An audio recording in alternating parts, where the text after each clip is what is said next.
Welcome to the NHL 23 Presentation Deep Dive. Let's start by talking through the all-new Stanley Cup Celebration.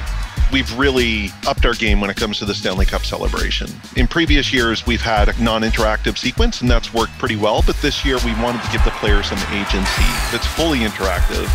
One of the biggest wish fulfillment moments is that tradition in the real NHL of who gets the cup next. We're going to populate the list of names based on approximately 65 different stories that we're tracking under the hood, from the veteran that has never won the Stanley Cup to the assistant captain that also leads the team in goals.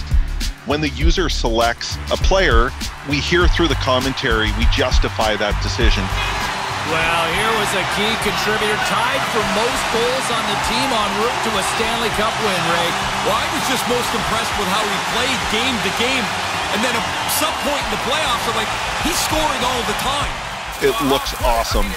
Obviously, we've completely re-mocapped the entire sequence, but we've also added effects, confetti falling from the roof, and of course, like the sparklers that are firing in the background, and it all looks tremendous. After the Stanley Cup has been won, we have this moment where, and this is true wish fulfillment, where you finally get to see your name etched on the Stanley Cup. Whatever the player list of the team is, you're ultimately going to see that name etched in the Stanley Cup, and it's a really cool sequence. It's a total revamp of one of the greatest moments inside of our game.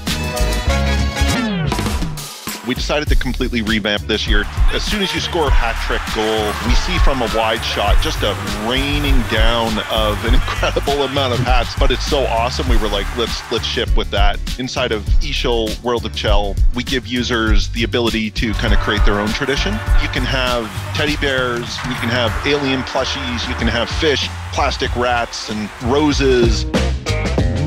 The work we did in game day atmosphere really changes the entire game. We did a total overhaul of the crowd audio this year. When something happens on the ice, you'll hear it from the crowd. The home team gets a penalty, the home team is going to get on the referee and start booing them. At first it'll be subtle, but as that penalty differential kind of grows, as do the boos. If you're playing a game where you come back, perhaps you win an OT, you're going to get a completely different animation that is properly representative of how hyped the home team is. The intros were in need of some maintenance. We knew we wanted to add some more emotion. If you're familiar with what we call on-ice projections, these big animated graphics that get projected onto the ice during the pregame, we've added them this year. And it's not just for authentic teams, but it's also for World of Chell and eShul. You actually see the fans waving around these awesome light sticks. And those are also fully customizable inside of World of Chell and eShul. Users can change their colors, and it really adds to this incredible atmosphere. We're finally adding the national anthems, and what you'll hear is the final few chords of the respective national anthem, and the players will be lined up at their respective blue lines. In World of Chell and eShul, users will be able to select and customize whichever flag they want from all the major hockey nations. This year, we've gone kind of fully 3D with AR, and we continue using kind of that face-off moment to show the user meaningful stats, but not slow the gameplay down. Really, it's about the leaderboard, giving you so many interesting, deep insights. It can show things like top scorers on your team, top hitters, top assists, top points. It's all about the players, and wanted to bring it home through getting the proper skin shading model and eye shading model. By aligning with the other sports titles, we have a massive amount of engineering power that we can access. We have the skin dual lobe shader, which allows us to adjust the light bouncing off the epidermis and hitting the oil on top of the skin, so we can simulate sort of mild exertion without them looking too greasy, of course. And then we have the dual lobe shading on the eyes also. So it represents like the spec response of light that goes to the cornea, and you get all this sense of light reflecting off the eyes.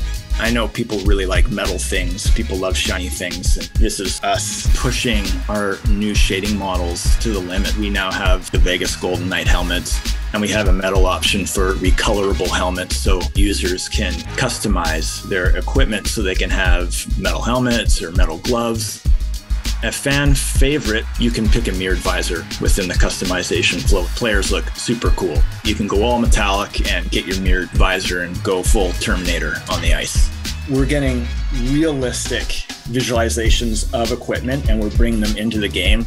New unique geometry for goalie gear, player helmets, player skates, and player gloves. We've also done about 200 new vanity items, and we've been updating our generic head pool to represent more diverse ethnic backgrounds. We have a large pool of women being represented, not just in our star heads, but in our generic head pool as well. We have ice resolution upgrades, so they really hold up on the 4K televisions, and we also have ice displacement that happens on the ice, so you get this realistic ice buildup that accumulates around the goalie and then around the sides of the boards, skate spray accumulation on boards. We felt that really helped bring out the personality of the ice.